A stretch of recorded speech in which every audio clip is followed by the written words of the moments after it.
And welcome to Daytime, your place for scary stories straight from the horror forums of Reddit. Make sure to like and subscribe for more horror tales of things that go bumping the night. On tonight's episode, a woman seems to feel like she's in the wrong body. So, are you having an identity crisis? Because I was supposed to be someone else.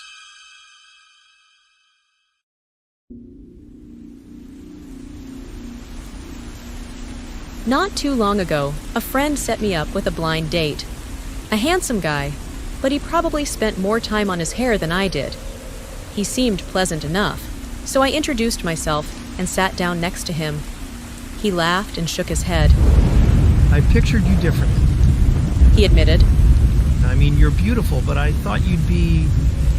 Strawberry blonde, I interrupted. A bit shorter, freckled, with deep dimpled cheeks. He stopped laughing, but kept a frozen smile. He didn't know what to say. I just stared at him. I knew this was going to happen, so why did I ever think this time it'd be different? Was that it? I pushed. Was that what you pictured? I didn't even notice that I'd raised my voice. The date was already over, as I started screaming at him. Was that what you goddamned pictured? I had already screwed up. At that point, all I could do was lean into it. Let me explain.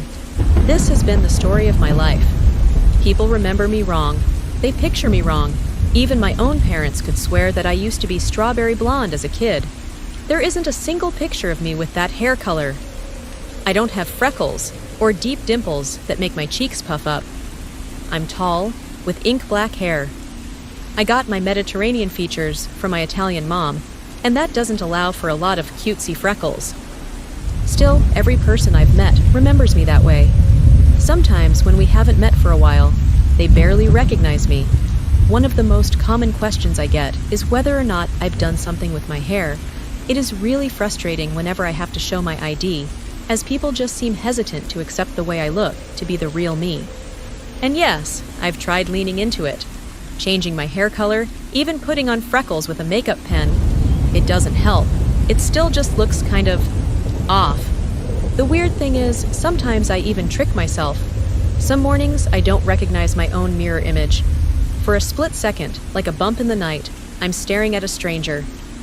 I've talked to a therapist about possibly having some sort of depersonalization disorder, but that just isn't it. The problem isn't just me not recognizing myself, it is no one else recognizing me either. This is why I've come to an uncomfortable conclusion. Maybe I was supposed to be someone else. This has been my reality for as long as I can remember. Every date, every party, every picture day at school. Every single time someone asks me what I've done with my hair, or that they like my new makeup, all these little hints and pokes. It adds up over time. Maybe you can see why I'm a bit sensitive, and might lash out at, say, a blind date. But something strange happened that one night. As I stormed off, I took a long walk by the downtown park area. There were a lot of people out and about, but I was all up in my head about overreacting. I thought about ways I could have handled it differently, or that I just had to, I don't know, start taking some kind of medication. Any kind. Whatever kind stops this. That's when I first noticed Daniel. It was this strange feeling. He was standing outside of a taco truck, talking to a group of friends. He didn't seem to stand out in any particular way, but I couldn't take my eyes off of him. He had this strawberry blonde hair, pale skin, and freckles. Deep dimples that made his cheeks look bigger. He was shorter than his friends, but he just radiated this joy. I can't explain it. It feels like I could probably draw it as a picture, but I can't explain it with words. I had to talk to him. I walked up to him, past his friends, and tapped him on his shoulder. As he turned around, my mind cramped. He wasn't strawberry blonde, freckled, dimpled, or pale. He was Korean, sort of lumpy looking, and in complete shock. So were his friends. Still, he looked at me like he recognized me. There was something there, and neither of us could say what it was. We both laughed. How did you... We said it at the same time, mirroring each other's expressions. We both laughed again. Did you see... Again, at the same time. His friends were laughing now as well. Jinx! they yelled at us, "Jinx! Jinx!" I had a long conversation with Daniel that night, and we got to know each other. Turns out we were both born on the same day, but that was where our similarities ended. We'd gone to completely different schools, in different parts of the country, and we both had the same problem. People mistook us for someone else, remembered us wrong. It was even more abrupt for him, not even matching the body shape of the image people thought he was. His friends eventually grew tired of us and left. Daniel and I sat there in the park, talking long into the night. We complained about the way people talked about us, how we never really felt like someone saw us, how this weird, stupid quirk was the one defining thing about what it meant to be us. When we finally parted ways, we friended each other and promised to speak again. We did. A lot. Over the next few weeks, we talked every day. I couldn't help myself still mentally picturing him as someone else, like a brain teaser. I thought about him as this thin, pale man with the same features that people thought I had. It bothered me, but this was exciting.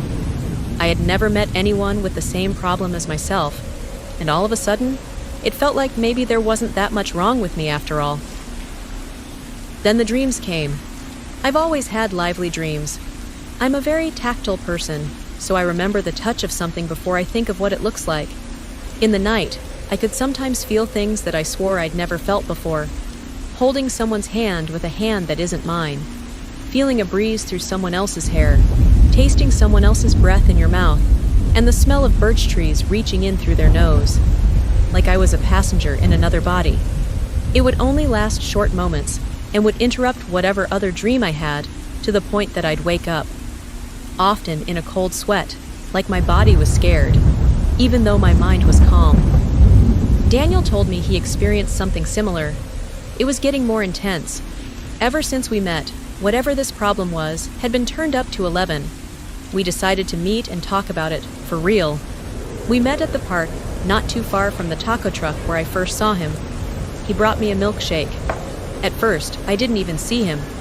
I was expecting the strawberry blonde man that occupied my mind, not whoever this stranger in front of me was.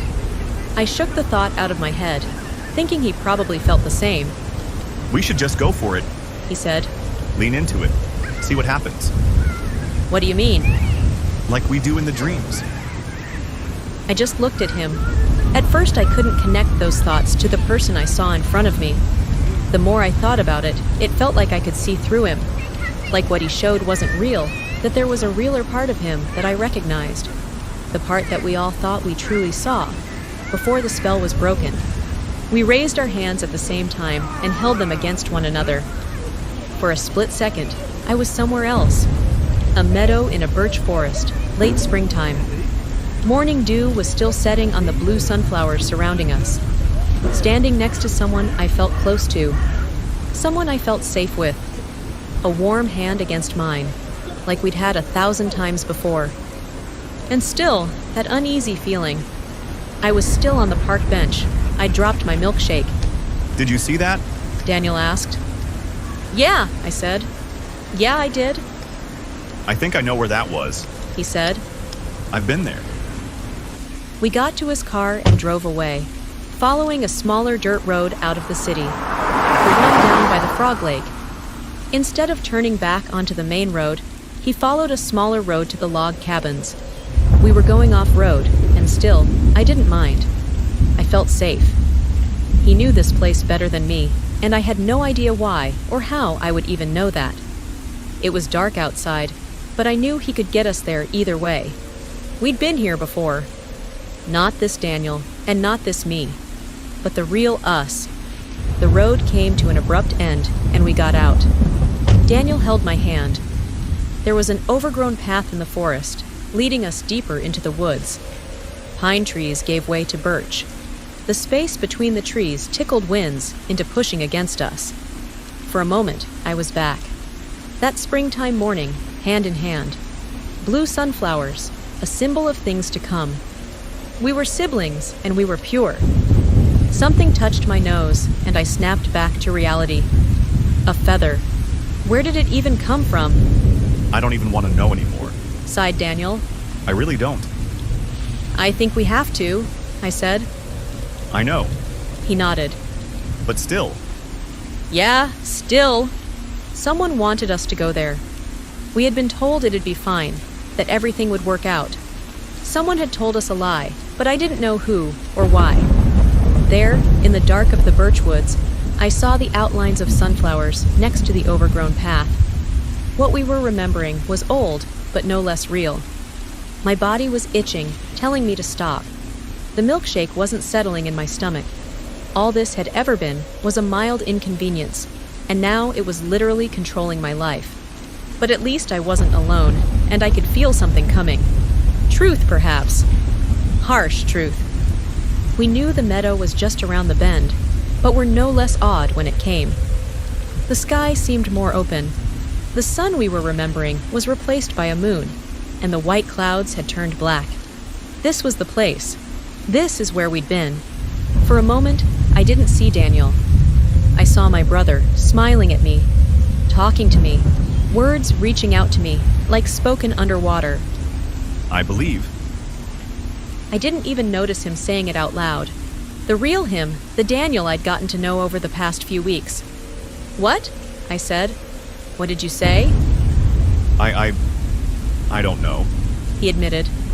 I don't know why I said that. What? What else do you want to say?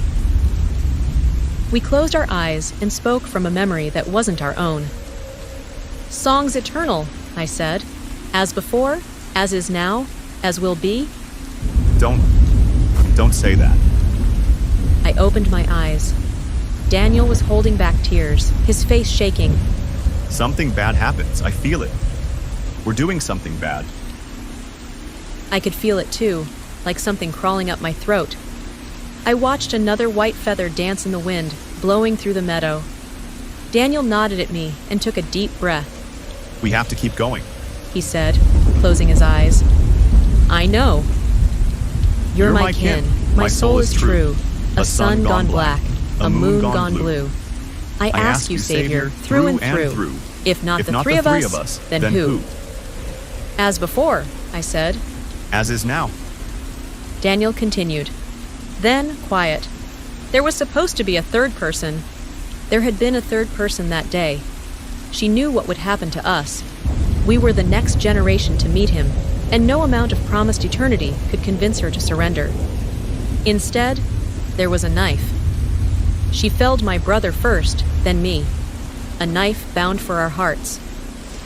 The song remained unsung, tainting the land and every living thing within. A promise unkept, potential unraveled. A parted cloud, revealing the eye of a vengeful beast. Every bird in the meadow bursting open at the seams, their feathers falling like snow. I was there that day, watching my brother bleed out in the dried grass. The sun eclipsed in black, our spilled blood burrowing into the ground, tainting it for generations. A dark pool puddling deep in the soil, cursing our cowardice. We could have been beautiful, all three of us. The sky had gone dark as the clouds hid the moon. Daniel screamed, only to suddenly stop. A part of me knew what was to come. There was a third person in that meadow, and they just killed Daniel. I couldn't see anything, but I had to run. I tripped over a rotting log and stepped into an anthill. The grass was so dry that I could hear the footsteps of someone approaching. Daniel was wheezing for air and then stopped. I'd heard it once before. As will be, growled the third voice. As will fucking be. Had it been another second, they would have gotten me. A memory of their fingertips grabbing my strawberry blonde hair flashed before my mind. The imagined pain of a knife between my shoulder blades shot through me. The blameless coward was making up for past mistakes, but it had cost me my life. A part of me was screaming with joy. A deep, evil part of me. The part that laid dying with the real Daniel. The other part of me was stepping out of an anthill and took off straight into the woods. It was a woman. She wasn't alone. Footsteps in the dark, joyous screams. People running, stumbling, falling and crying in the dark. A dozen of them at least. Some came close enough for me to hear their breaths, but it was pitch black. I figured they'd hear me if I kept running, so instead I laid down. I hid next to a large rock. As the minutes passed, I heard them sweep the area, mistaking each other for me. Someone screamed in pain, another screamed in joy. Someone was silenced by a crunching sound as teeth sunk into flesh. Madmen in the dark, whooping and shouting, begging for my death, for their release, asking me to give up and die. I covered my ears and prayed for dawn. My pulse raced so fast, I could barely hear the individual beats anymore. I held my breath until I almost passed out. It felt like an eternity, but my panicked lizard mind refused to let me out of the moment. I couldn't even count the seconds. I just waited, moment by moment, for the nightmare to end. In an instant, or an eternity, came dawn. It worked. I don't know how, but it did. I had twisted my ankle without even noticing, but come the dawn, I could barely walk. There was still morning dew in the air, and a couple of blue sunflowers looked my way. I found no trace of Daniel's body, and when I called the police, there wasn't much they could do. They did ask me many questions about this supposed third person, and there was plenty of physical evidence for a group of people in the area, but nothing definite. People rarely fish down at Frog Lake anymore, and most people who live in that area are weird loners. This far into the woods, no one can hear you scream. We could be combing the forest for days without finding a speck of blood. The investigation is kept under wraps. No one has talked to me about it, and no one seems to be asking about Daniel anymore. And me? Well, people don't mistake me for that strawberry blonde girl anymore. I think she died in that field next to her brother. Maybe now my life can truly be my own. I think I'll be okay. Hello and welcome to Daytime, your place for scary stories straight from the horror forums of Reddit. Make sure to like and subscribe for more horror tales of things that go bumping the night. On tonight's episode, a horror movie writer in search of the box office hit decides to use a childhood experience for inspiration. When old monsters start to reappear, so are you in the mood to play? Because I'll be sharing why I fear the look of me.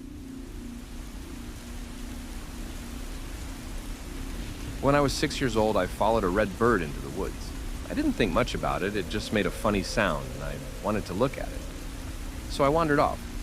My mother had fallen asleep on her sunbed after toting about in the garden. She was usually very attentive. Once the bird flew away, I tried to turn back, only to realize I'd wandered off the trail, and I had no idea where I was.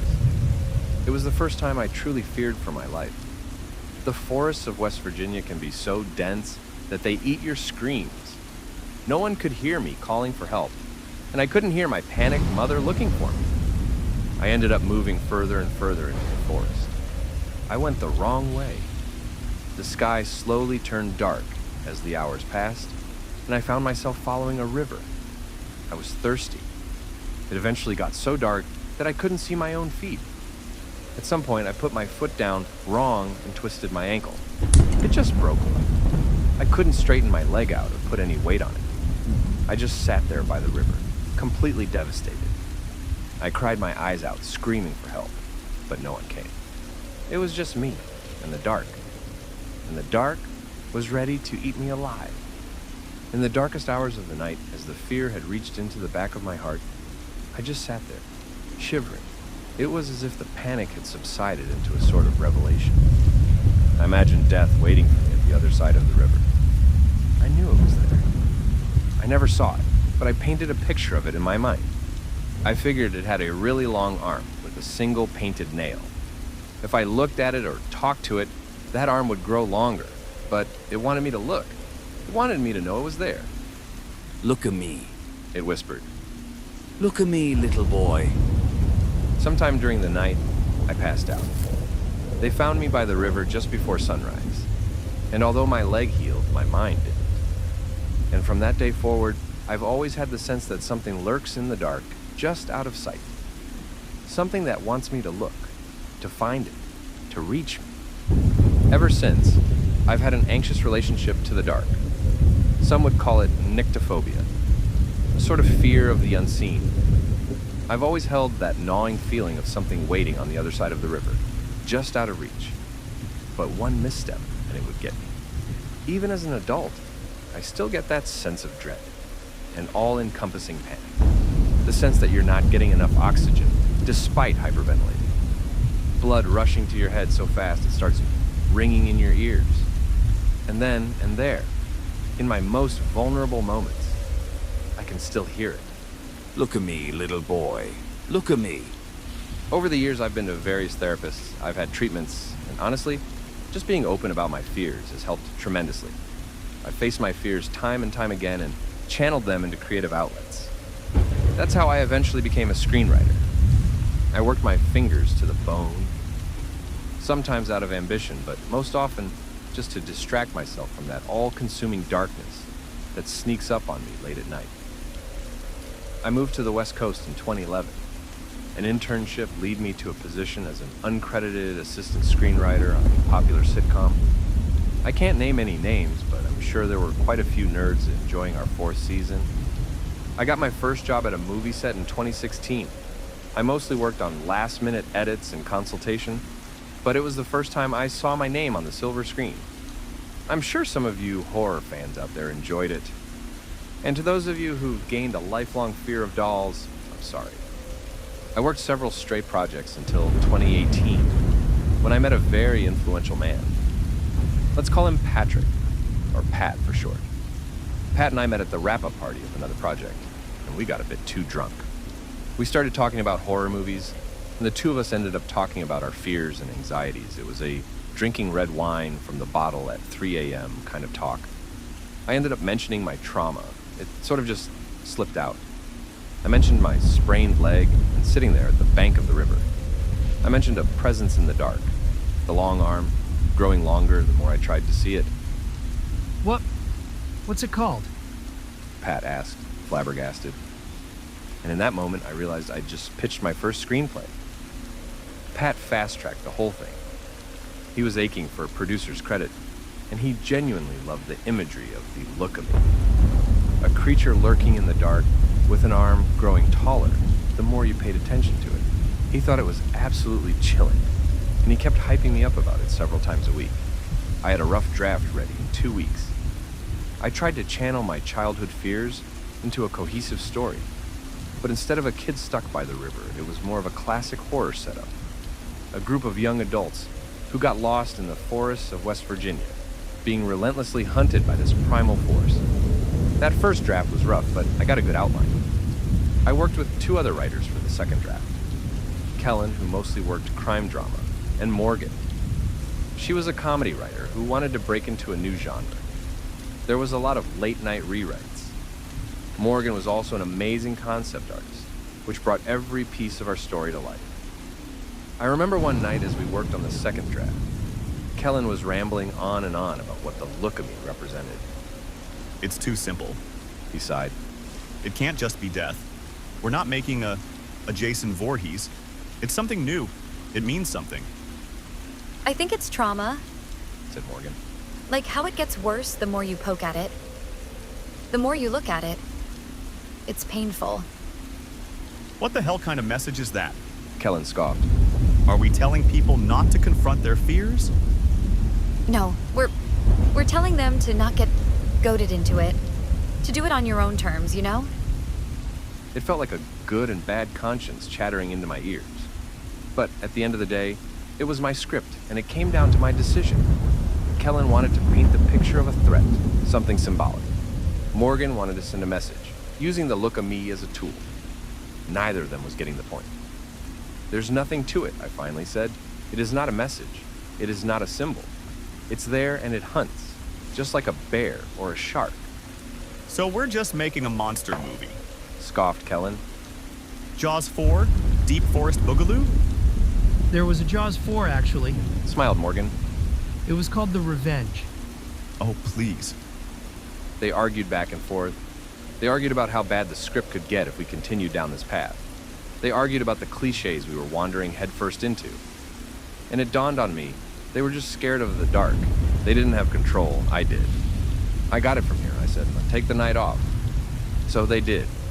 They were still arguing in the hallway, on their way out. Moments later, Kellen turned back. He leaned in and gave me a final look. You know you have to show it, right? He said. No matter what, we can't just have it hidden in the dark. We have to show it. That's where my writing stopped. No matter how I twisted and turned it, I couldn't picture the look of me. All I saw was this long arm reaching towards me, coming out of the dark. A woman's hand with a single painted nail. Look at me, little boy. But the more I thought about it, the more my anxiety spiked. I knew I could see it in my mind if I wanted to. I could. But looking at it too closely in any way would give it the power to reach me. My mind wouldn't let me see it. My reptile brain was reaching through my anxiety to rattle me into looking the other way, to turn my mind away from the page. I couldn't describe it. All I got was that long arm. And I could have sworn I felt it brushing against the back of my neck. The second draft stalled for a couple of weeks. Pat was getting impatient. He called me into the office one rainy Wednesday afternoon to have a serious conversation about the rewrite. When I got there, I was ambushed by a whole gaggle of writers, an entire team, a room full of people who'd all been briefed. They all had printed out copies of the first draft, and both Morgan and Kellen had told them about the issue with the rewrite. Pat wasn't playing around. He wanted this done. I barely got a word out before we were ushered into our seats and pushed into finishing the draft. There were about a dozen of us. Some were pretty big industry names, called in to give some pedigree to the script. One of them had worked on prosthetics for a big zombie show, and he came out swinging. Let's just expand on what we got. He suggested. Instead of a long arm, why not several? Just all arms. Yeah, Someone chimed in. like it. Saves them. The arms, I mean. It adds to itself. Someone laughed.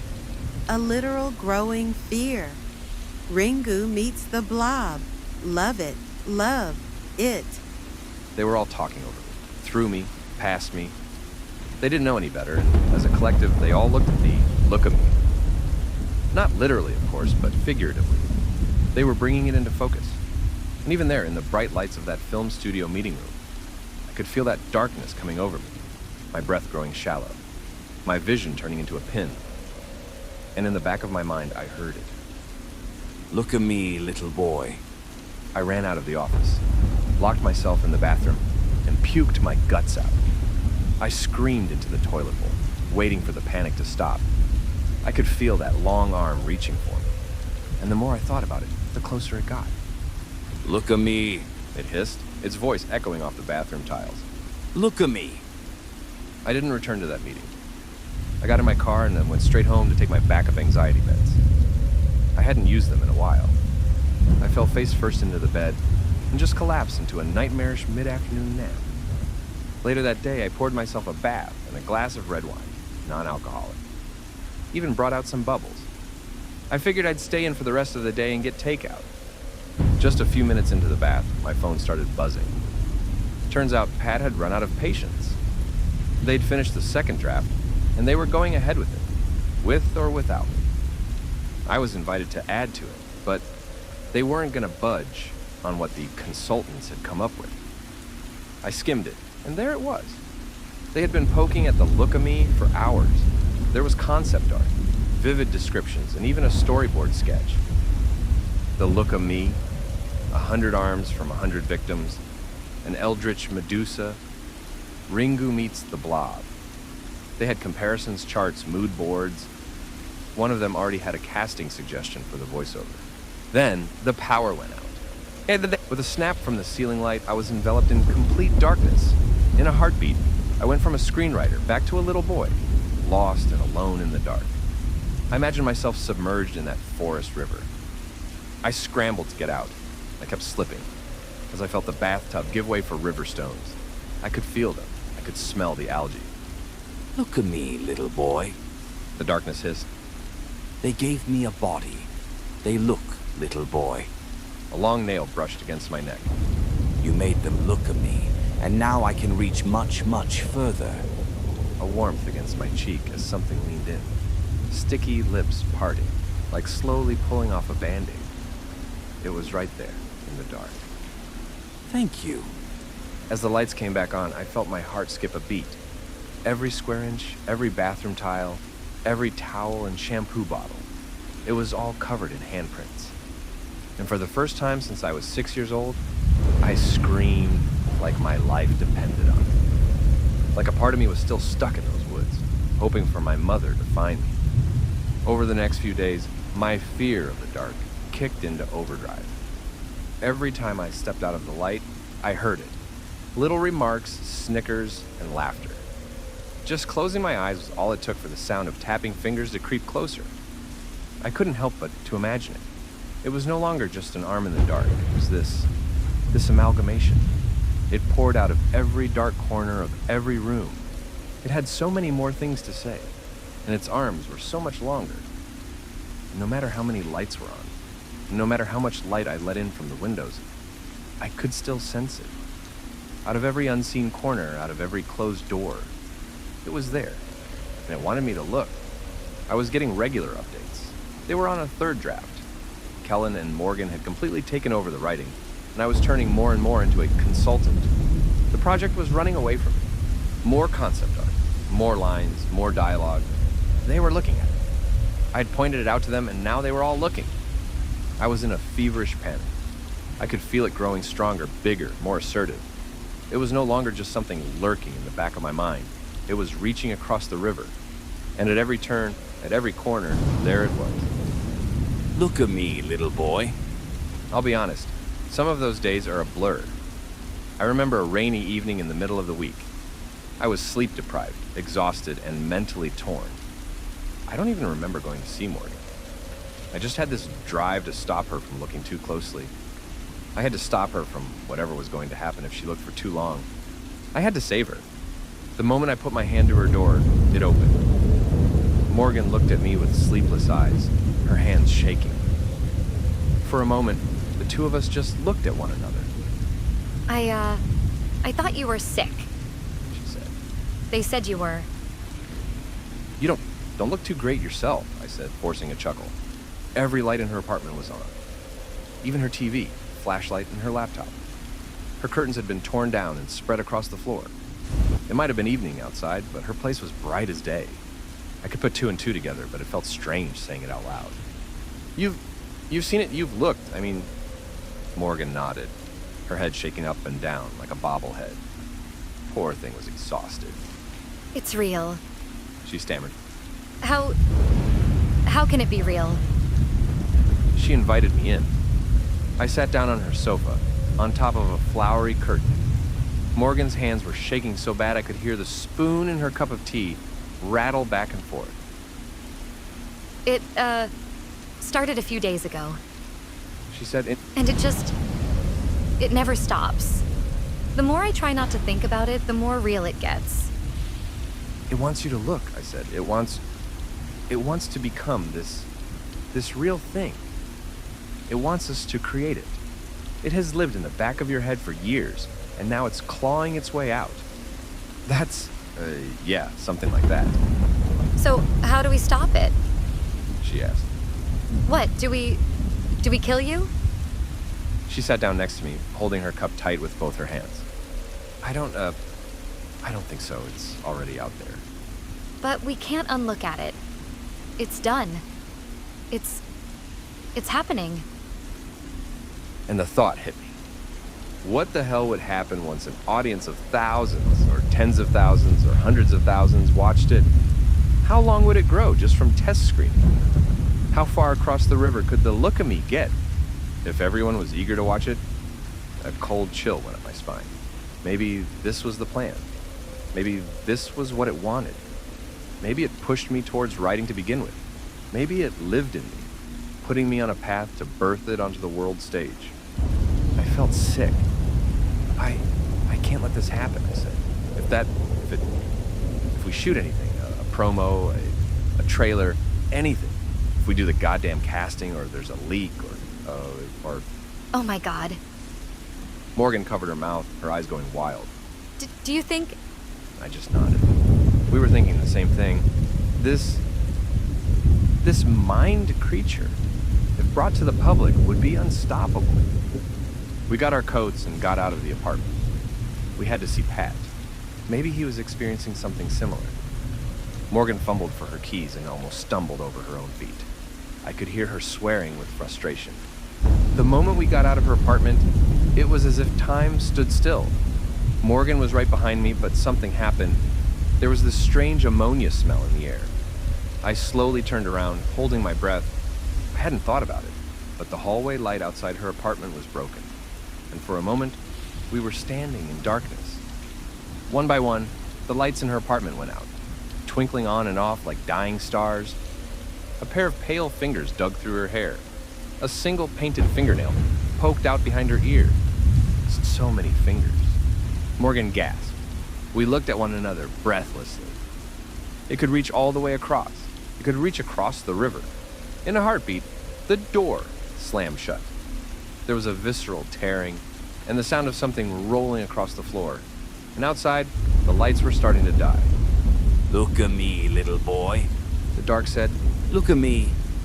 Long, pale arms crawled out of every corner, reaching for me. It wasn't even dark yet. It didn't care. It laughed. I refused to get trapped in the elevator, so I ran down the stairs, feeling the sole of my boots trample curious fingers with every corner I rounded. I could feel them nipping at my clothes, grasping for my neck. I burst through the exit to the street level, knocking over a middle-aged couple as I scrambled towards my car.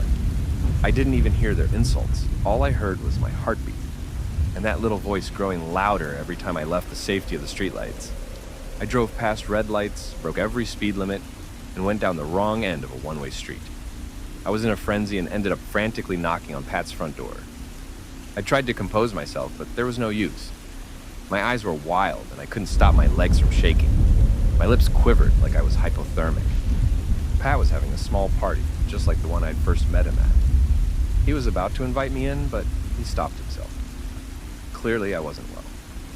We gotta stop this, Pat, I said. We gotta stop production. What are you talking about? He smiled. There's no reason to... No, you're not hearing me. This is not a debate. I'm sorry, but I'm not gonna let you talk to me like... I heard it. That snickering, pleading little voice, asking me to turn around, to look into the dark of the night. Look at me. I snapped. I shoved the door open and forced my way inside. I picked up a small wine glass from a nearby table, stomped into the living room, and tapped it with my phone for attention.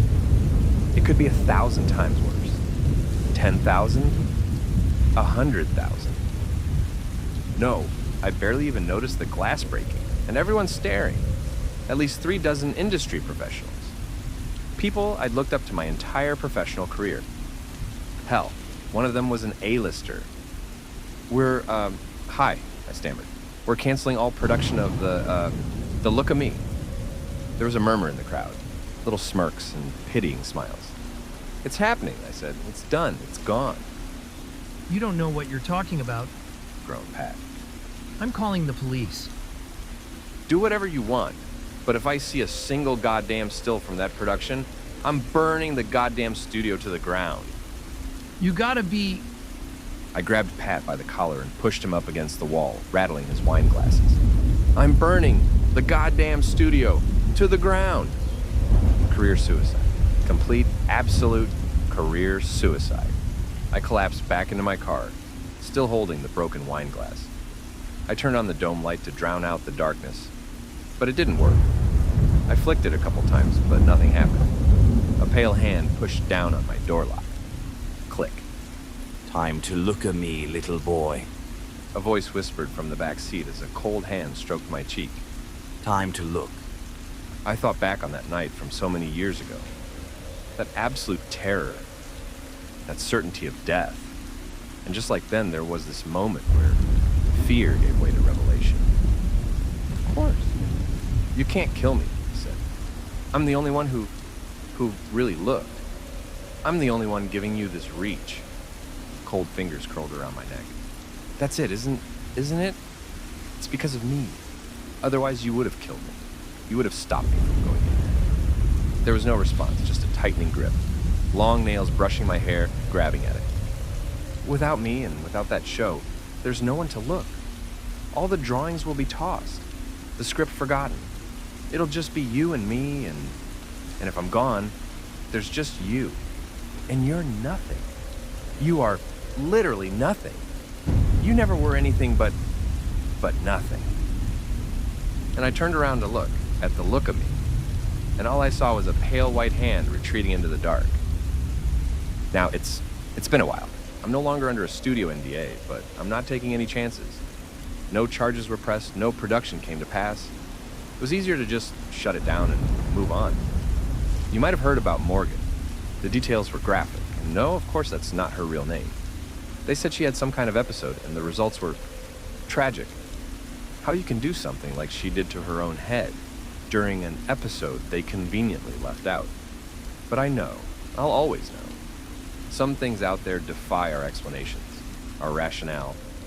Some things aren't a message or a monster or a theme. It just is. It exists because we make it exist, and it wants to be seen. To me, I don't know where the look of me came from. Maybe it came from me. Maybe it is me. Or maybe it was just something that found me in the dark and decided to stick around. But now I know that as much as I will be stuck with it for the rest of my life, at least that thing is equally stuck with me. Hello and welcome to Daytime, your place for scary stories, straight from the horror forums of Reddit. Make sure to like and subscribe for more horror tales of things that go bumping the night. On tonight's episode, a man finds himself mistakenly inside people's heads when he's placed in the way of danger. So, are you sick in the head? Because my mind is contagious. I've always been a bit off. I grew up with my grandparents in the outskirts of St. Gall, Minnesota. You could call them hippies if you want. They were emotionally distant people. I could tell they weren't very close with their child, my mother, and they weren't happy with her decision to have me. Honestly, most of the parenting I got were from the other residents of St. Gall, this close-knit community of outsiders. And my parents? Well, I've never met them. My mother is in jail, possibly for life. Not sure why, but seeing as my dad is dead, I have my suspicions. Honestly, though, they've never been a part of my life, and I'm not going to start caring now. But I'm here to tell you about one of my most private and weird personal problems. Because of recent events, I've grown a bit existential. I thought it was about time I shared my story. My grandparents told me I had a skin disease, something that could transfer from one person to another if I wasn't careful when spending time with others. They had all kinds of fancy Latin words for it and statements from dermatology specialists. Looking back at it, I should have asked a lot more questions. I figured out it was nonsense by age 7. Either way, I was told to stay away from people and keep to myself. I had to wear gloves at the dinner table, and there were no hugs and kisses. Instead, I'd get a steady, gloved handshake when I did something good, and I was sent to the basement when I did something bad. The basement had no books, which was punishment enough. Just a dark room where I was left to stew on my anxieties. During my formative years, I was homeschooled. I noticed that I kept surprising people with my ability to retain, observe, and use information. While my grandparents might quiz me on European history, for example, I not only knew the answers perfectly, I could discuss them, challenge them, and see patterns from other textbooks I'd read. They kept calling me a smart kid, but I've never really felt smart. I just see things and remember them. If that's all there is to being smart, then it's not that big a deal. Trust me. But it came to a point where I could no longer ignore it. People in the community came to me for help, and I started picking up foreign languages. I learned fluent Spanish watching Telemundo, and a lot of German from documentaries about the Second World War. Today, I speak 8 languages fluently. But being intelligent, whatever that means, is not just a boon. You're constantly second-guessing yourself, asking if there is a better answer. You're worried you don't have all the pieces of the puzzle. Answers and the questions that precede them are never good enough. There is always another step to take, another angle to consider. Imagine being wrecked by constant doubt and insecurity. It leaves a mark on a person, and I'm no exception. I pretty much withdrew from other people. I couldn't imagine myself trying to help others. What if I guided them wrong? What if they took an unwittingly false statement as a fact? It is exhausting trying to be on the right side of knowledge and opinion. I was constantly on edge, withdrawing from St. Gall to focus on myself. I learned to find comfort in nature, mostly from a friend I made as a kid. It was an early morning in May, and the air was still thick with dew. I took a walk around the lake when I noticed this awful cry. The Toussaint couple had been setting up fox traps to protect their chickens, and something was stuck. I hurried over. At first I thought it was a small dog, but the shape of the paws were all wrong. Taking a closer look, I realized I was looking at a baby black bear. The mother was nowhere to be seen, and the little thing was screaming its heart out. I felt awful, but as I approached, it lashed out towards me. I tried to calm it down, and the strangest thing happened. The moment I put my hand on its forehead, it just stopped screaming. The little animal just stared at me, confused. Those big dark eyes locked onto mine, and I could tell it knew my intention. It knew I meant it no harm, I'm sure of it. It was just scared, confused, and in terrible pain. "I'll help you," I whispered. "You'll be fine." I made a mental checklist of all the things I needed. It might require stitches, bandages, maybe even a splint. I had to check if the leg was broken or merely sprained. It could be dehydrated, starved, or sick. I didn't see any signs of mange or other diseases, so I just pet the animal, whispering comfort. "I'll be right back." As I stepped away, it didn't panic. It knew I'd be back. I raided our first aid kit and spent most of the day caring for it. I didn't bring it back to the house, as I wanted the mother to have a chance to find it. Instead, I cleaned it, cared for it, and kept it company. The leg wasn't broken, but there was a deep gash. The bear also had a limp when he walked, understandably. I figured it might be permanent. Still, it seemed calm in my presence. In a way, I felt a connection to it. We understood one another in a way that people usually didn't. It listened. He'd lean against me and sleep as I practiced my Mandarin.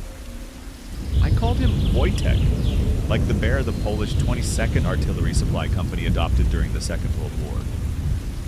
I spent 4 days with Wojtek that summer. Every night I'd tuck him in next to a large rock so no wild animals would find him. And every morning I'd bring him eggs, toast, and bacon. My grandparents usually let me eat in my room alone, so they didn't notice me sneaking out to share my dinner. At the night of the 4th day, as I tucked in Wojtek, I heard this rumbling noise. A tree breaking. The sun was setting, and I didn't even notice the black shadow flanking me. I turned around and realized I was facing a fully grown black bear, and I was standing between her and her cub. As she stood up on her hind legs, I remember thinking that I didn't even have the time to panic. I almost laughed. My death would be so sudden I didn't even get the chance to regret my actions. I froze, looking at those enormous claws, the jaws large enough to swallow my head. As she roared, I could feel my body collapsing to the ground. I thought I'd die from the sound alone. Then I noticed Wojtek. He'd stepped out and placed himself between me and his mother. He stood up on his little legs, making this tiny yelp noise over and over. It almost looked like he tried to mimic me, even though it pained him to stand on his wounded leg. I just crawled into a ball and made myself as small as possible. Over and over, I heard Wojtek screaming at his mother. The air grew silent, like that feeling you get before a lightning strike. I held my breath as I heard trees bending and breaking. Looking up, I saw Wojtek limping into the woods, following his mother away from St. Gall. I don't speak bear, but I'll tell you, Wojtek saved my life. I'm sure of it. And that summer, I started spending a lot more time with animals. There was something so relieving about being understood, without having all these expectations looming over me. Animals are so simple and so grateful for so little. I started spending more time downtown helping out at the animal shelter and veterinary clinic. I knew my grandparents wouldn't approve of me spending too much time around other people because of my skin condition, so I just told them I was at the library. Which wasn't entirely untrue. I borrowed a lot of books on the anatomy of common domesticated animals. I can clearly remember the first time I helped feeding the dogs at the shelter. They'd bark and growl, but as soon as I stepped into the room, they just stopped. All those little eyes turning to me. Staring, as if they wondered what the hell they were even looking at. They were already listening to me, trying to figure me out. They knew I was there to help.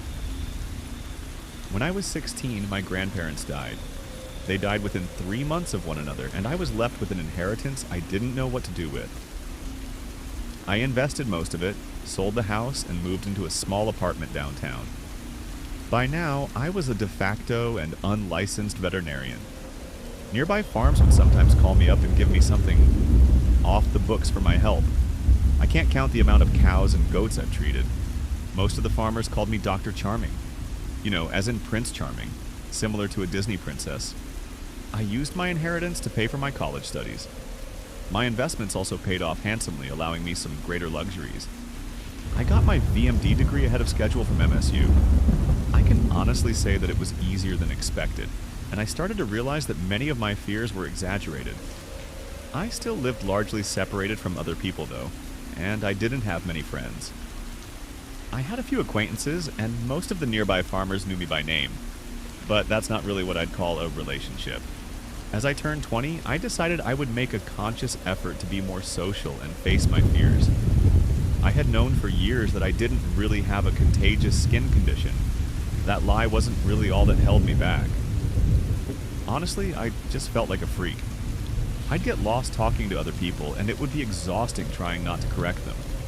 Instead, I'd just hold my tongue and stick to subjective topics.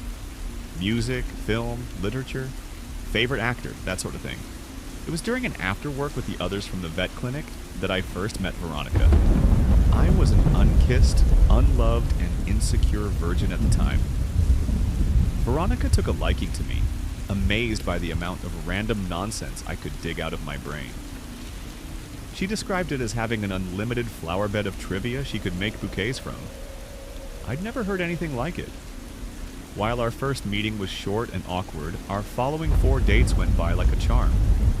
We'd go for long walks, and she'd ask me all sorts of questions. It's funny, She'd say. You could be a literal rocket scientist, but you can't pick up on sarcasm. One thing led to another, and we started dating. Veronica was the charming and outgoing ice pick I needed to break out of my shell, and to this day I credit her with what little social experience I have. She was warm, understanding, and had no trouble explaining social cues I might have missed. It didn't take me too long to get a hang of it, and soon I could hold my own in a conversation with her friends. But things weren't perfect. After about a month, I remember waking up in the middle of the night to find her sitting at the edge of the bed, crying hysterically. She'd hold her face in her hands, shivering and unblinking. I'd never seen her do that before. As I held her, she just started speaking nonsense. None of it matters, She'd say. We're nothing but walking wheat, broken clocks. We're useless, fragile, and so insignificant. I'd try to calm her down, but it wasn't possible. We'd sit for hours, and she'd just spew these horrible existential anxieties.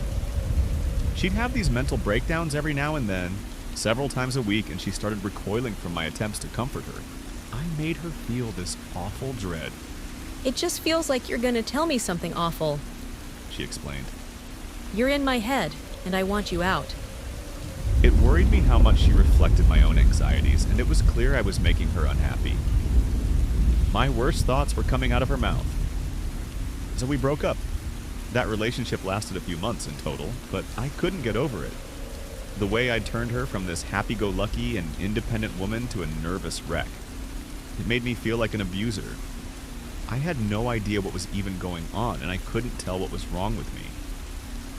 I heard from a friend of a friend that she started taking Xanax and going to therapy. I'm not sure what I think about her therapist, Dr. Bogan. That woman gives me the creeps. Back then, I spent a lot of time with my work colleague turned friend, Jacob. He was a few years older than me and had just gotten his own VMD. He had seen a lot of the strangeness I brought to the clinic, and he was one of the few who didn't seem to mind or question it. He had this amazing laugh that could easily break the tension. I remember this one night we spent at the bar, about after a week after my breakup with Veronica. It was one of the first times I got really drunk. That bottle of blueberry wine felt like stepping on a goddamn landmine, and my shell just cracked wide open. I'd gush about how amazing she was, how she made me feel, how beautiful she was. I'd quote love poems by Burns and Keats, laugh, cry and finish most of the bottle on my own. At the time, Jacob was nothing but supportive. He'd pat me on the back, he'd make sure I drank plenty of water, and he'd ask me all kinds of follow-up questions. He just wanted me to get it all out. He actually told me it was nice to see me act all human for once. At the end of the night, he helped me get back home. Before we parted ways, I gave him this big hug, and he just froze. 2 weeks later, I found out he and Veronica had started dating. Out of nowhere, he just started courting her. She'd appreciated the attention, and the two had gotten along. Jacob was absolutely smitten by her, and she had found someone willing to overlook and tolerate her exhausted mental state. The two of them just turned into this natural couple, like I'd never even been a part of the equation. Honestly, it kind of pissed me off. I quit my job and moved to the next town over. They, on the other hand, got married. I wasn't invited to the wedding. For a few years, that's been my life. I've been keeping to myself and spending time with the local wildlife. I've taken a few trips to Europe and reinvested my winnings. I've had a few short relationships with a handful of women, but as soon as I saw a hint of what happened to Veronica reflect in their behavior, I've had to leave. I've left a trail of broken hearts, and after a while I just stopped trying to justify it. I was being selfish. I couldn't keep hurting people just to get over my own insecurities. It wasn't until a Thanksgiving parade last autumn that I accidentally ran into Jacob and Veronica again. They had brought their kids, and I barely recognized the two at first. They looked so suburban. As Jacob's oldest son was waving a balloon around, I noticed Jacob staring at me from across the road. I figured enough time had passed that we could talk as adults, so we met up after the parade. It warmed my heart to see Veronica do so well. A few memories of her beautiful hair on the pillow next to me surfaced, and I felt this warmth in my chest. As she stepped away to help her kids use the restroom, Jacob approached me. He had this uneasy smile, something I'd never seen on him before. We shook hands, and his smile faded away. You want to talk to her? He asked. No, I just wanted to see how you were doing. Long time no see, you know. Sure about that? He chuckled, trying to defuse the tension. Yeah, sorry, I didn't mean to, No, said Jacob, nodding. I get it. No worries, man. It's all history. He looked down on his hand, blinking. But if it's okay with you, He continued. I'd like for you to piss off and leave my wife alone. I want to say that was the last time I saw Jacob, but that wasn't the case. He added me on Facebook so he could stalk me. He'd send me long emails, talking at length about how he knew what I really felt for his beloved Veronica. It'd be these absurd, paranoid rants. He'd ask me about my dreams, about my intentions, even creepy private things like how I'd touch myself while thinking about her. That's my wife. He'd write. I know how you feel about her, and I'll wring your fucking neck if I see you looking at her like that again. At first I tried to calm him down, but after a while I just started blocking him. Everything I said just made him worse, and I was honestly getting worried. Once I saw him drive past my clinic in the middle of the day. Had he really taken time off work to drive to the next town over to check on me? For what? To make sure I wasn't screwing his wife? He started leaving notes. He'd call me at work and send letters. He'd get new email addresses and get past my filters. I honestly considered calling the police, and I told him as much. Huge mistake. A few months ago, I was out jogging down a nearby trail. I was listening to a lecture on 40s filmmakers and had blocked out most of the world. It is nice just to keep my mind busy. It helps me compartmentalize my anxiety. As I was passing by a broken streetlight, I suddenly felt a push. I was knocked forward, scraping my hands and knees on the pavement. Surprised, I just thought I'd tripped on something. As I turned, I realized I was being attacked. It was surreal seeing Jacob there. He wasn't wearing his reading glasses, and he just stared at me with the same unblinking eyes that Veronica used to get. In his right hand was a pistol, pointed in my direction. Get up. He spat. Now. 1,000 possibilities raced in my mind. I had to comply, but I also had to make an escape plan. I could feel my thoughts kicking into high gear, brain locking itself into running 100 possibilities at once. I just stood there opening and closing my mouth like a trout out of water. My brain was drowning in thoughts on dry land. Step off the path. He continued. Walk.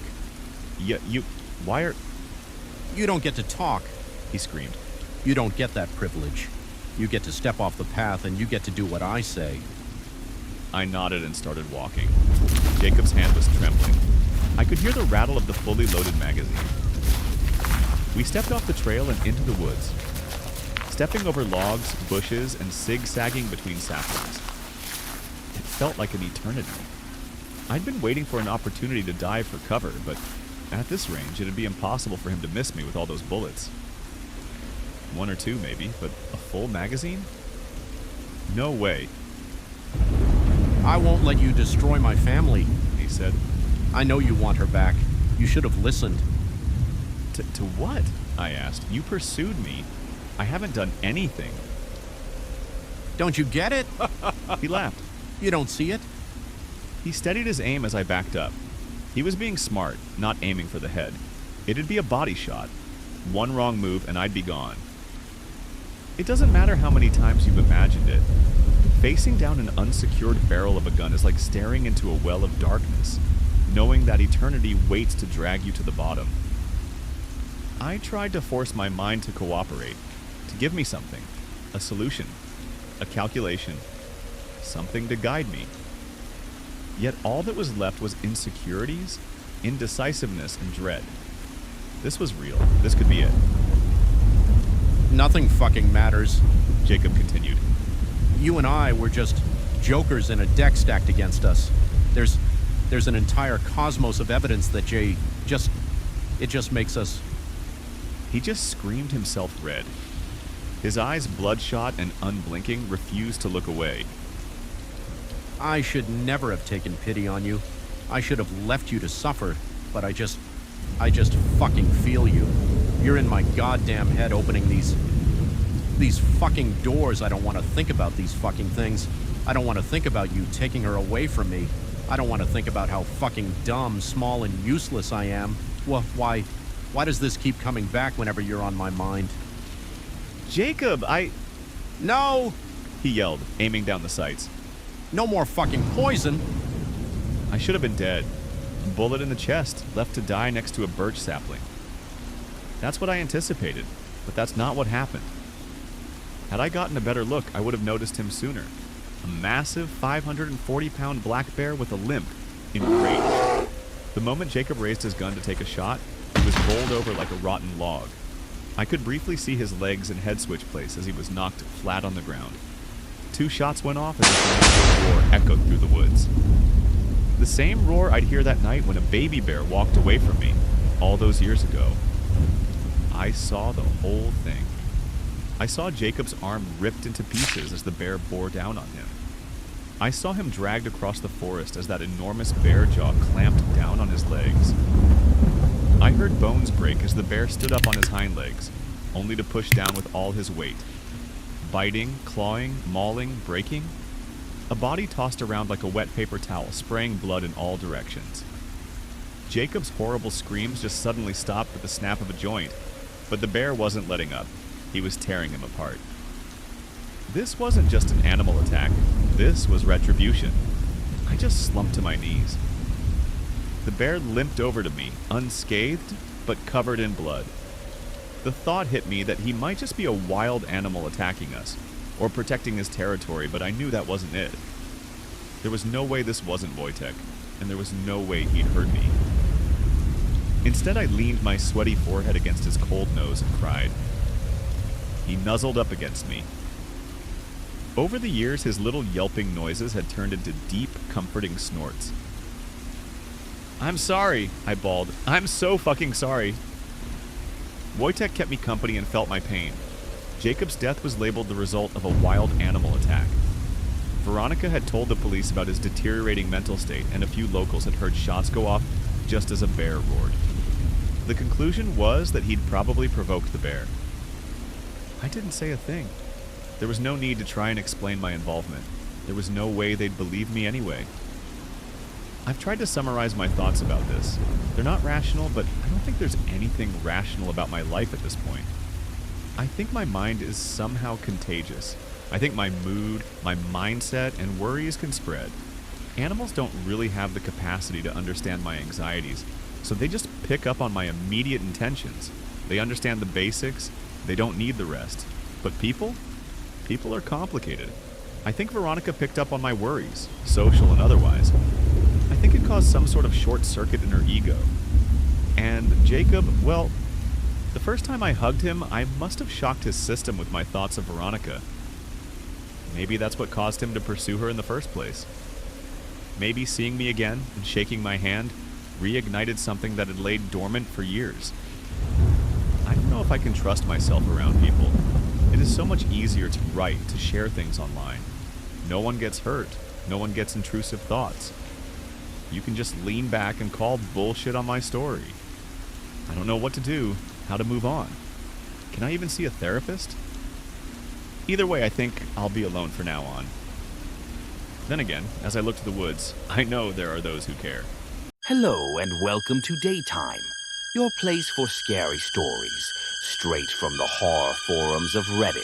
Make sure to like and subscribe for more horror tales of things that go bumping the night. On tonight's episode, a young woman must escape from a maniac when she is abducted on her birthday. So, what would you wish for if it was your birthday?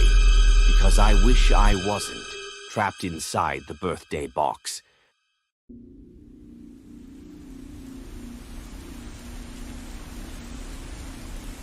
I got a Game Boy for my 6th birthday. It was wrapped in a nice little white box with a red ribbon. It was from my out-of-state uncle, the only person who always got me something. My mother hadn't gotten me anything, but she told me we had some batteries out in the car trunk that I could use. Given how Game Boys chew through batteries, I figured I might as well stock up. So I got my Game Boy, crawled into the trunk of the car, and started looking for batteries. I found a whole bunch of them. Some used, some not.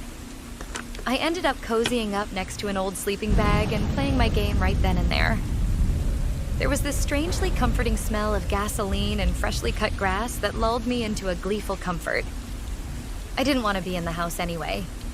It could get so dreary watching my mom sit by the kitchen table, doing nothing.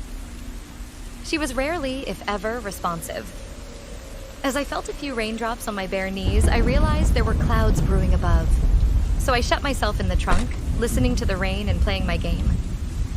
I had one of those flashlight extensions, so I could stay there forever. Except I couldn't. I hadn't realized that car trunks lock themselves when shut. I was stuck in there, and my mom wasn't helping me anytime soon. We lived in a small home in an isolated part of town, where most other houses were either abandoned or far off, so no one could hear me scream. Eventually, the batteries ran dry, even the backups. And as the cheerful Wario Land theme music died, it was just me, stuck in the dark, flailing helplessly to get out. It took 18 hours before someone passing by could hear me. When I was finally let out, CPS took me away and placed me with my uncle. My mother, who was diagnosed with clinical apathy, has never really been a part of my life since. So as you can imagine, I have a bit of a complicated past when it comes to confined spaces and birthdays. But I still consider myself having a happy childhood. My uncle was amazing, and he cared for me more than my mother ever did. I did well in school, I made many friends, and I did well as a point guard on the high school basketball team. You don't have to be tall to be a good point guard. I moved up to Morgantown and got my master's in business administration from John Chambers College. Ever since, I've been working hard and staying out of trouble. I've made myself quite comfortable. Still don't celebrate my birthday, though. That brings up a lot of emotions. A few years ago, I got a letter informing me that my mother had passed. I was asked to come back home to Juniper to collect her things and sign the papers in person. So, one late September afternoon, I took a trip down memory lane to say goodbye to that chapter of my childhood, once and for all. But something didn't feel right. When I arrived later in the day, the house was in shambles. It had been abandoned for years. And there was no one there to greet me. It was just me, standing in an overgrown yard listening to the crickets waking up. A one-story home with every window broken, where the white paint had peeled so much it looked like the yard was covered in dandruff. Then, someone put a bag over my head. It all went black. When I woke up, I was in immediate discomfort. My muscles ached and my back was arched in an awkward fetal position. I had this terrible urge to stretch and straighten out, but I couldn't. I was confined. I could barely move. All I could feel was rough-hewn wood, and all I could smell was vinegar and dirt. It was so strong it made my eyes tear up. I didn't understand what was going on. I fought, twisted, pushed, and screamed. Neither the walls, the ceiling, or the floor gave an inch. I got splinters all over my arms and legs. It was so oppressively dark that I couldn't even see my hands. It was also getting warmer, and I didn't even realize I was hyperventilating until I heard my own breathing. I could feel the salt of my sweat dripping into my eyes and my clothes sticking to my skin, like wearing a nylon shirt in the rain. There were these wildly irrational, panicked thoughts that came to me all at once. But the first and foremost was the feeling that maybe I never got out of that car trunk all those years ago. Maybe all of this had been a hallucination. Maybe I was still that 6-year-old kid, trying to find my way out, dreaming of the world outside. Hell, maybe my Game Boy was still around. I snapped to attention. There were footsteps and they were coming closer. There was an echo. I was somewhere enclosed and spacious. Someone outside was walking on concrete. Have I got a treat for you, birthday girl? Rasped a whiskey-torn old voice. Have I got a treat for you? A man, possibly middle-aged, maybe older. I seized up as I slowly came to realize I'd been abducted. I couldn't think of a reason for someone to lock me in an actual box other than some terrible, nefarious purpose. 1,000 troubling thoughts passed through my mind at once. Everything from being sold to tortured. I held my breath. I'm sure you'll enjoy this. He continued. I'm sure you will be pleased. I don't know what I was thinking. I started hitting the walls, screaming to be let out. I screamed and begged and threatened and cried, and I was getting so frustrated I couldn't even hear him responding. The tears wouldn't stop. Finally, there was a loud bang. A hammer coming down on the box and something piercing my skin. He'd hammered a nail in to make a point, and it had been close enough to scrape my knee. Don't be so emotional, Said the man. It would make things easier if you weren't so emotional. I quieted down, but I couldn't slow my breathing. There wasn't enough air in the world to fill my lungs, it seemed. The man outside waited patiently, then left the room with a jaunty whistling. Beautiful birthday girl. He said as he left the room. Beautiful, perfect birthday girl. There was a loud chunk as a metal door slid shut. I thought back on that day where I'd been locked in that trunk. I thought about the smells and sensations.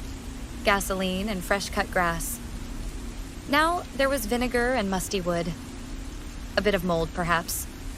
Wherever I was, it was old. I decided I needed to take control.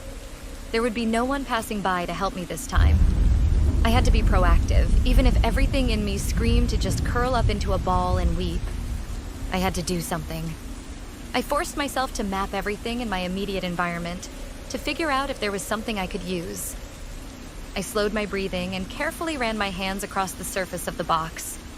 I calculated that it was about 3 feet across and an almost perfect square.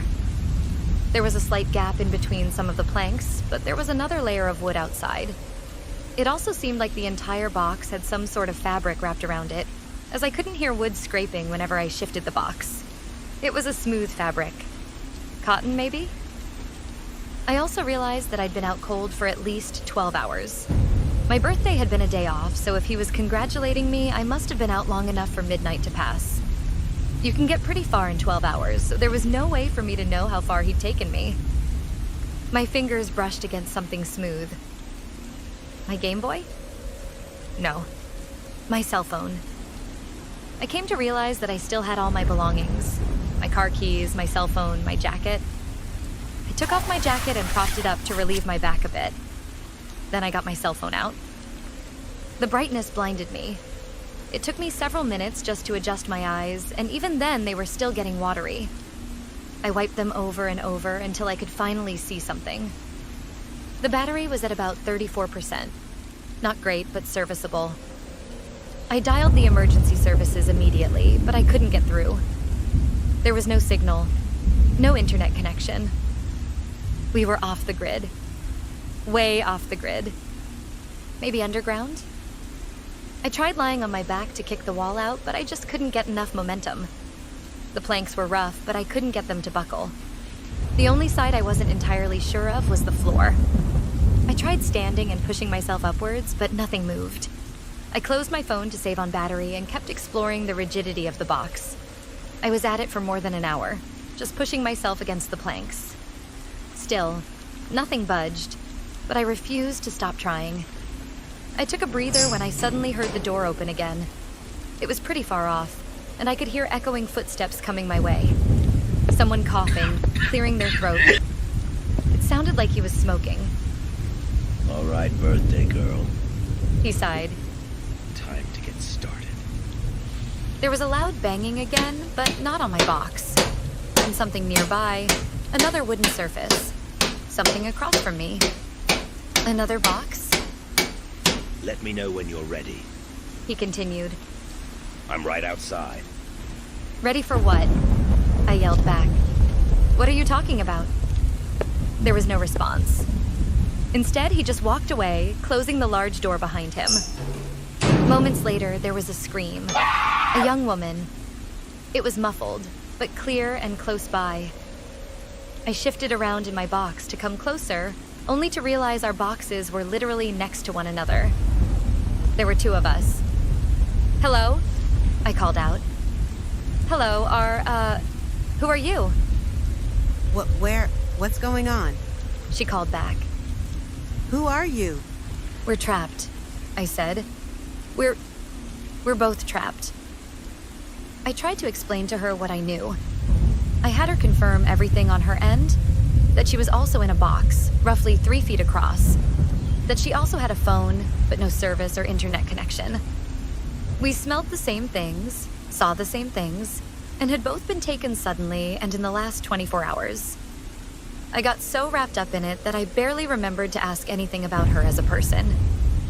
Finally, she learned my name, and I came to know her as Lorette, or Lori for short. He came in to talk to me a couple of times. I sighed. He keeps calling me birthday girl. Maybe he was, talking to me? Said Lori. It's my birthday. Mine too, I said. That can't be a coincidence. It was eerie, but it didn't explain anything. We tried to find more commonalities. I was 28 at the time. Lori was 21. We were both women, but we had wildly different backgrounds. She had a family with 3 sisters and 2 brothers. I'd been alone with my uncle. She went to public school. I'd had a private tutor. My hair was black. Hers was brown. My eyes were brown. Hers were green. We had basically nothing in common except for our birthday. And it didn't lead us anywhere. We stayed in there for hours. At first, I'd felt that tinge of hope, knowing someone might help me, that we could help each other. But now it was growing increasingly clear that this just meant we were stuck together. 2 victims, rather than 1. Lori wasn't about to give up. While I'd resigned myself to preserving my energy, she was still in denial. She was kicking, punching, and pushing against the planks, hoping something would give way. Of course it didn't. But she stopped for a second. There's something in the cracks, she said. Some, insulation. I got short nails, I can't. I brought out my phone and checked. And yes, looking into the spaces between the planks, I could see some kind of white insulation. A piece of it was poking out just far enough for me to reach it. I pulled out strips from a towel, drenched in some sort of vinegar. I conveyed the information to Lori, who tried to make sense of it. Maybe he's, covering up the smell?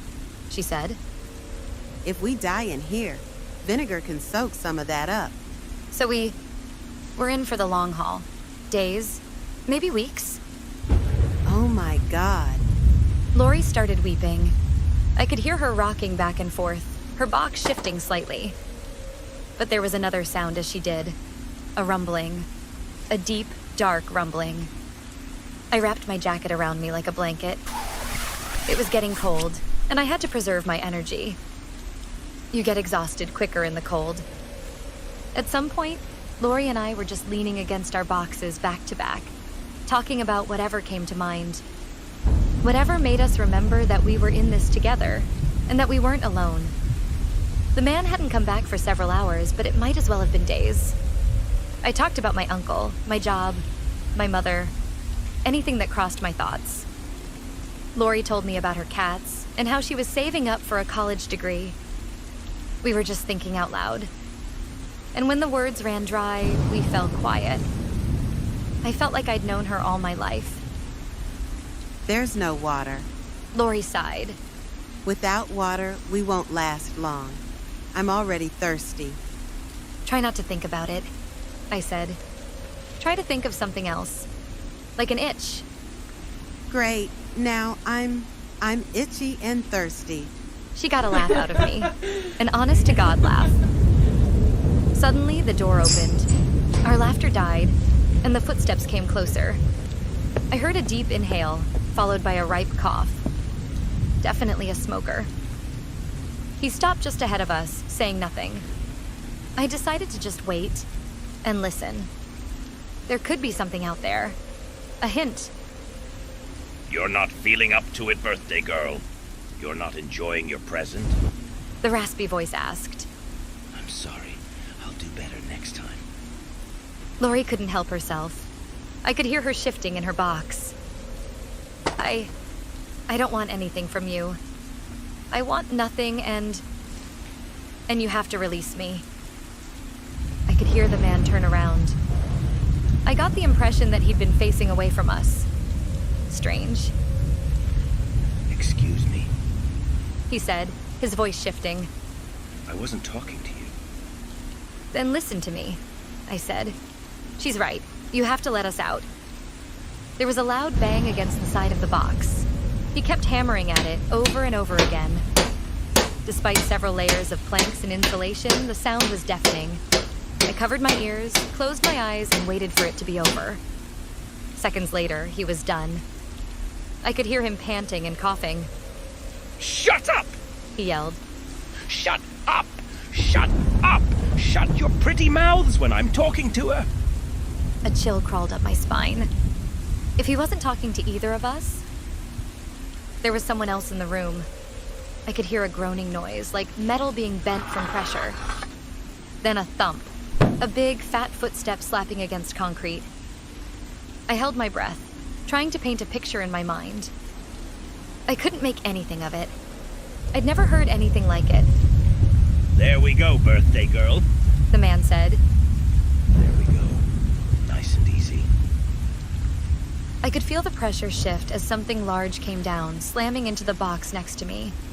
Something large that moved with great effort. But as Lori started screaming, it seemed to pick up speed. It got angry. Or excited. I could hear creaking wood and snapping nails as Lori's box was being torn open plank by plank. And the more she screamed, the angrier it seemed to get. The air shifted as her screams were flung high into the air. Both she and the box were hoisted at least 15, maybe 20 feet up. Her screams turned shrill as they bounced off the concrete walls. Planks breaking, fabrics torn. And now I could hear her terrified shriek as clear as day. She was out of the box. And whatever was on the other side made her cry like a cornered animal. There was a loud crunch, like massive teeth biting into a ripe apple. And Lori fell silent. I sat there, shaking. I tried not to breathe or imagine what was happening outside. I tried my best to be anywhere else. And for the first time in my life, I wished and begged to be back in the trunk of that car, playing my Game Boy. I could hear things falling against the concrete.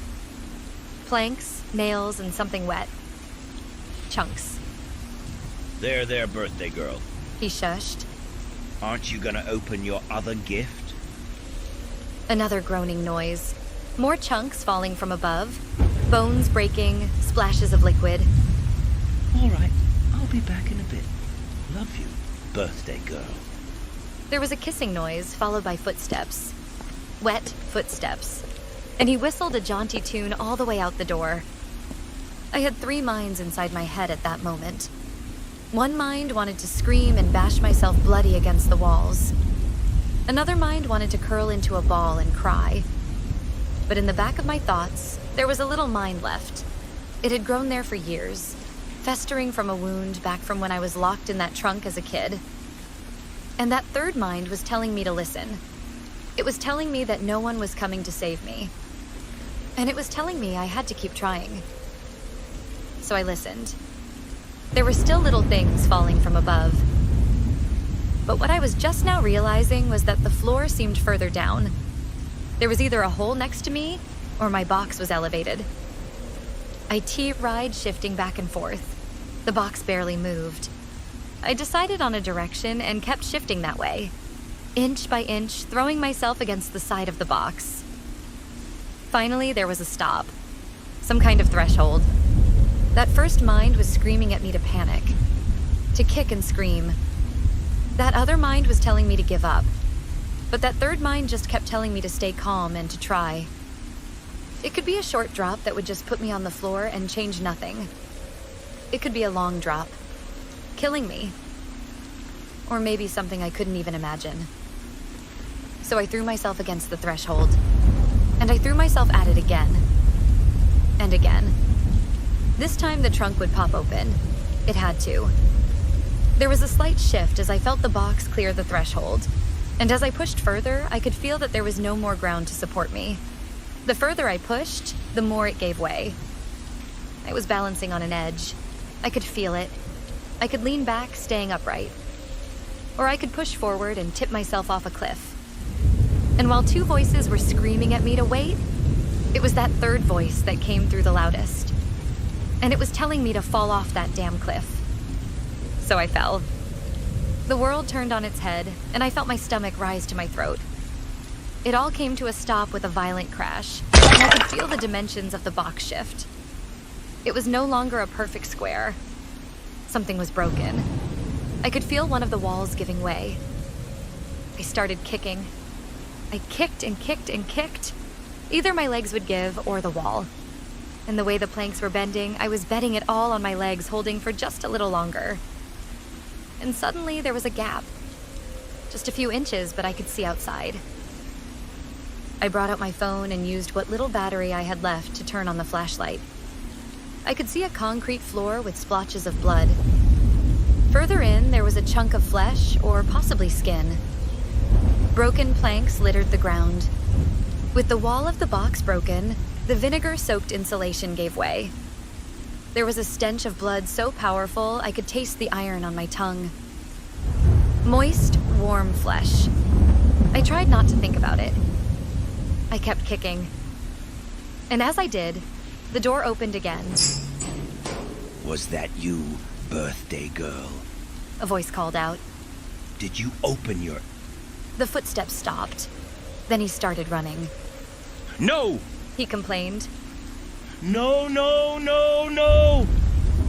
I kept kicking, and with one final push, the entire side of the box fell away. I could only see parts of him. He had a flashlight, but I couldn't see what he pointed it at.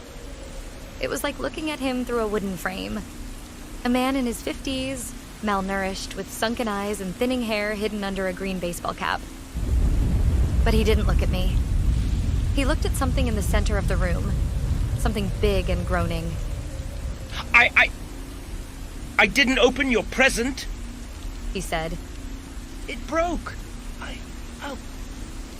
I'll get you another one. There was a loud puff, like an exhale. The man shook his head and carefully stepped forward. He held his hands open in surrender. I love you, birthday girl. I love you. It's your favorite, I made sure. They have that date you like. He moved out of sight. There was a thump as something came down next to him. Something wet that stretched across the floor. Something pulsating, throbbing. You want me to put the present in a new box? He asked. You want something else? Roast chicken? sunflower seeds. I know you love the blue ones. There was a sudden shift as something large moved. I could hear him fall to the floor, bowled over like a pigeon hit by a truck. There was a newfound fear in his voice. His flashlight disappeared, turning the room as dark as a grave. Honey, He wheezed. I'll get you a new one. You'll get a new present. I'll... Another thump, followed by a piercing shriek. Whatever was out there was making itself busy with my assailant. This was my chance. I crawled out of the box. I almost slipped on the blood, but I managed to steady myself. I didn't turn to look. I didn't do anything but to listen to all the little voices in my head, now in complete unison. Run. He begged her to stop. He screamed and pleaded, but nothing changed. I heard bones snapping and tendons tear. The sound of those big teeth biting into a ripe apple. And as his panic gave way to maddening acceptance, he started laughing. He laughed like I'd never heard anyone laugh before. This day will be all yours but birthday girl. No one else can have your birthday. No one else. No one! But I didn't stop, and I didn't look. And as his laughter came to a crunching stop, I burst through the metal door. I scrambled up a spiral staircase, and as I collapsed into an old abandoned tobacco field, I made a 911 call so frantic I can't remember a word of what I said. As my phone finally died, I was left on my own. Only a single voice remained, whispering gently into the back of my mind. I made it.